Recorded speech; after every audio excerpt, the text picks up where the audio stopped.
Hello, everyone. Welcome to episode 218 of Manage the Wild. I'm your host, Nick Madsen.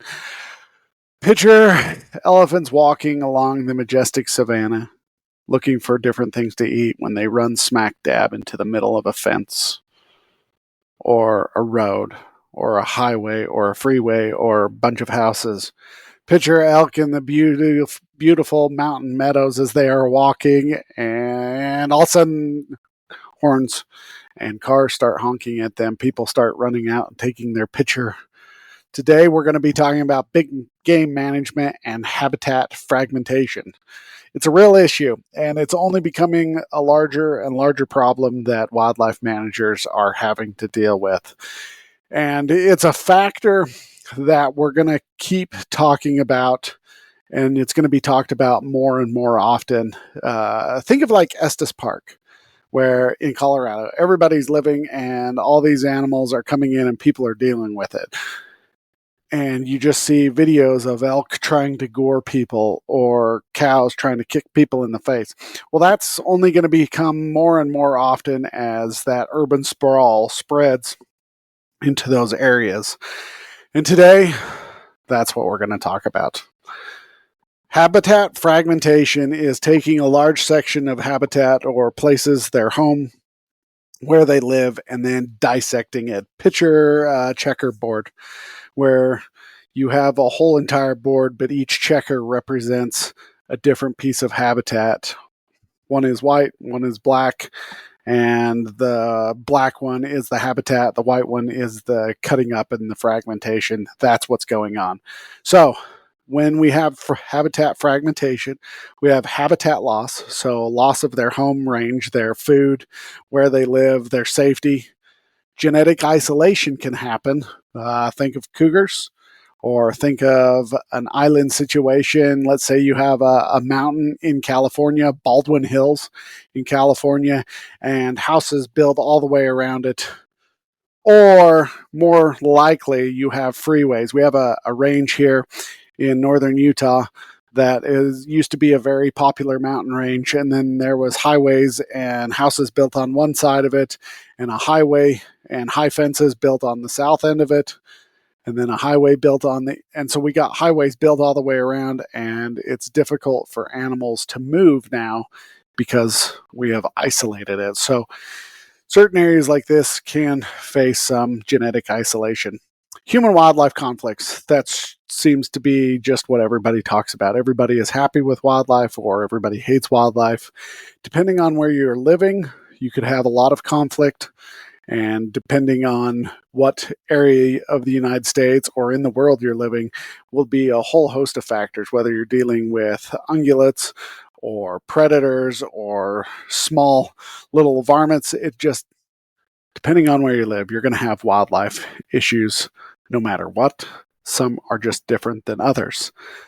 There is, in southern Utah, there is a city that has a cemetery. And in that cemetery, they have prairie dogs. And these prairie dogs are a threatened species.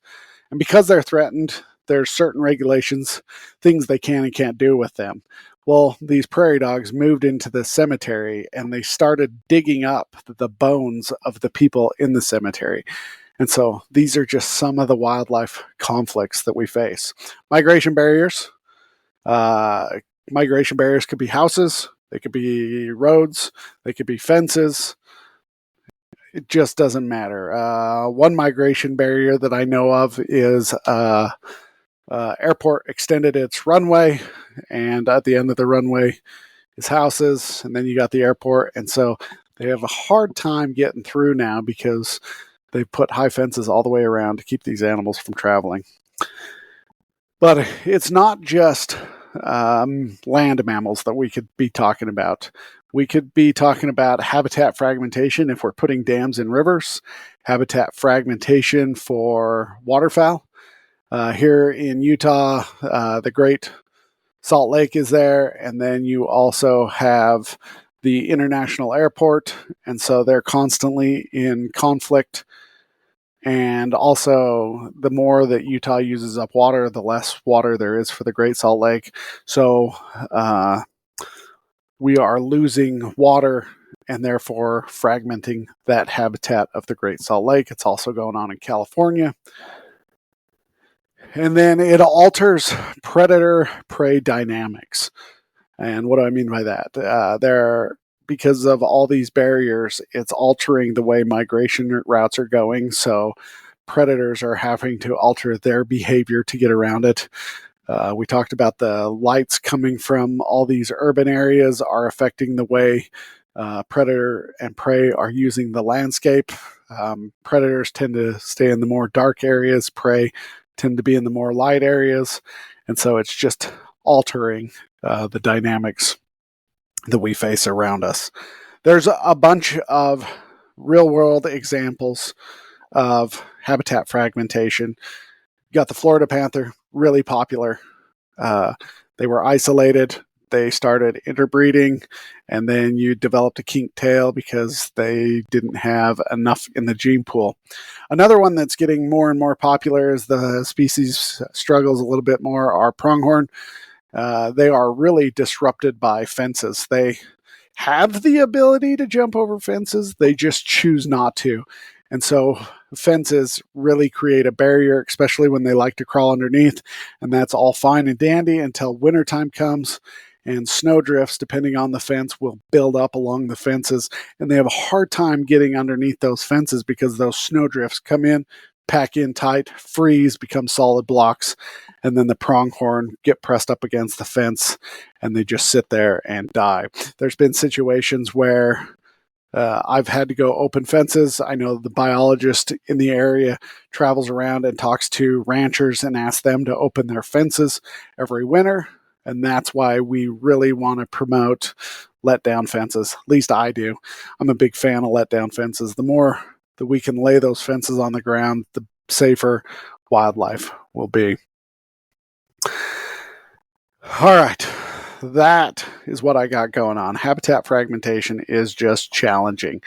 You can think of it as large a landscape as you want or as little of a landscape. We can talk about field mice and we can get up to as big as elephants, but habitat fragmentation is something that's going to continue to affect everything. And the ones that you see it affect more are the ones with the longer migration routes, and the ones that you don't really pay attention are the smaller animals who we wouldn't think of it as a migration route, but they still have to travel far, whether they are just leaving their family unit for the first time and venturing out on their own, or whether they move from a cornfield into some other type of field. There is migration routes and habitat fragmentation is going on. Some predators will benefit from the fragmentation because some of the prey will have to venture out into areas that's not necessarily safe for them, and they can be more easily targeted, while others are having a more difficult time and we are altering their habitat. There are challenges everywhere, and migration corridors are a huge thing. And reducing that amount of fragmentation is huge. All right. If you guys are passionate about wildlife, you can make a difference. Go ahead and support an organization. I don't care who you support. There's a bunch out there. Whether you're pro hunting or pro wildlife, you can get involved in either, and you can find ways to continue to help support wildlife. Go ahead and follow me on social media, Instagram, Facebook at Manage the Wild, and subscribe on whatever platform to our podcast. And let me know what you guys think. All right, you guys have a great day. Stay wild.